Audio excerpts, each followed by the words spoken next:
গল্পটি শুরু হয়েছে 1990 সালে একটি ছোট্ট শহরে, নাম মেঘনাপুর। এই শহরে বাস করত অরুণ আর মেঘা। স্কুল জীবন থেকে তারা ছিল খুবই ভালো বন্ধু। দুজনেই ছিল মেধাবী আর একে অপরের প্রতি গভীর মায়া।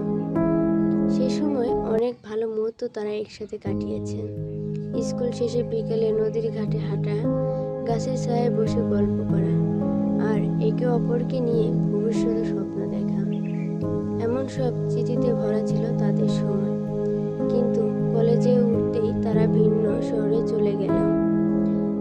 অরুণ উচ্চ শিক্ষার জন্য বিদেশে গেল আর মেঘা নিজ শহরে থেকে গেল পড়াশোনার জন্য। দূরত্ব আর সময়ের ব্যবধানে তাদের ভালোবাসা কমে গেল। অরুণ ব্যস্ত হয়ে পড়ে তার পড়াশোনা আর কলেজের চাপে, আর মেঘাও তার জীবনে ব্যস্ততায় মগ্ন হয়ে ওঠে।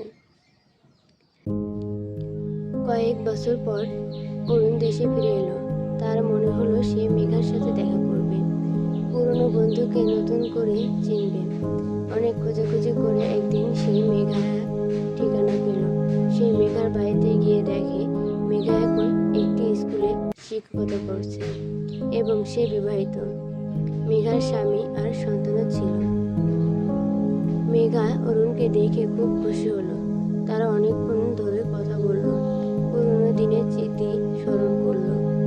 মেঘা বলল, একে অপরের সাথে যোগাযোগ রাখিনি ঠিকই, কিন্তু আমি কখনো তোমার কথা ভুলি নাই। অরুণ হাসি মুখে বলল, আমিও তোমাকে ভুলিনি মেঘা। জীবন আমাদের যেখানে নিয়ে গেছে সেখানেই আমরা হয়তো আলাদা হয়ে গেছি, কিন্তু এই বন্ধনটা এখনো আছে। এভাবেই তারা একে অপরের জীবনের নতুন অধ্যায়ে প্রবেশ করলো, পুরানো সম্পর্কের মিষ্টি স্মৃতি নিয়ে। তাদের বন্ধুত্ব আর ভালোবাসার সময়ের সাথে পরিবর্তন হয়েছে, কিন্তু সেই অনুভূতিগুলো এখনো তাদের মধ্যে বেঁচে আছে। মেঘা আর অরুণ বুঝতে পারল, অতীতের সম্পর্ক কখনো পুরোপুরি মোছা যায় না। সময় আর দূরত্ব সেই সম্পর্ককে বদলে দিতে পারে, কিন্তু সেই ভালোবাসা অনুভূতির হৃদয়ে গভীরে সবসময় থেকেই যায়।